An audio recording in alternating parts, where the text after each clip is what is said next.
Hello student good morning everyone Khageshwar recipe and education channel को समस्त को स्वागत जनाऊँगी। आसंता 23 जनवरी रे प्रत्येक शिक्षानुष्ठान मानकरे पालन हेबाकु अछि नेताजी जयंती ता सहित वीर सुरेंद्र साई जयंती। नेताजी जयंती रो भाषण मु ऑलरेडी अपलोड कर सारी जदि वीडियोटी देखि नथिले देखि नेबो।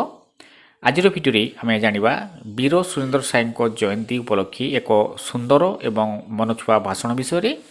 भिडियोटी भल लगे लाइक टी करदेव एवं जो मैंने मो चैनल रे नुआर अच्छो हृदय सह सब्सक्राइब करनेब। ताहले भिडियोटी स्टार्ट करिबा। सम्माननीय मुख्य अतिथि महोदय, पूज्य गुरुजी गुरुमा वृंद एवं मोर प्रिय सहपाठी भाई और भौणी माने, आज यही पवित्र अवसर में आपण मानक सम्मुखें भाषण देवार सुजोग पाई मु अत्यंत गर्वित। आज आमे ओडिशार एक अमर संतान जनजाति नायक एवं स्वाधीनता संग्रामी वीर सुरेंद्र साई जयंती पालन करुछु। वीर सुरेंद्र साई जन्म 1809 ख्रीष्टाब्द जनवरी 23 तारिख में सम्बलपुर जिलार खिंडा ग्राम रे होइतिला।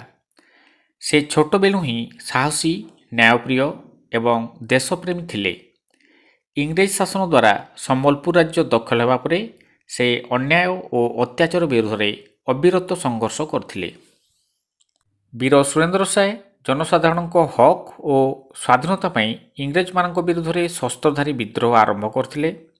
से गरीब आदिवासी और कृषक मान एक आशार प्रतीक थिले। तांकर साहस और वीरता इंग्रेज शासक मानकु मध्य भयभीत कर देथिला।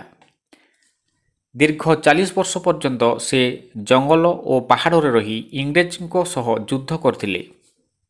शेष में 1864 मसीह से गिरफ होई आजीवन कारादंड पाइथिले एवं आस्का जेल रे निर्बंध रहिथिले। 1884 मसीह कारागार रे थिला बेले से परलोक गमन करथिले। वीर सुरेंद्र साई आमको शिखांती जे देशप्रेम, सत्य, साहस और न्याय पाई संघर्ष करबा ही जीवनर सर्वोत्तम कर्तव्य। से आम युवपीढ़ी पाई एक आदर्श।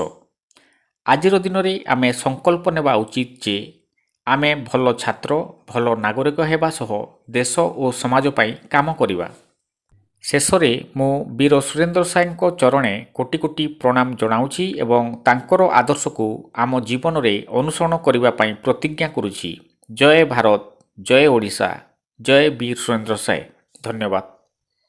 एटा थिला वीर सुरेंद्र साई जयंती उपलक्षे एक सुंदर एवं मनछुआ भाषण।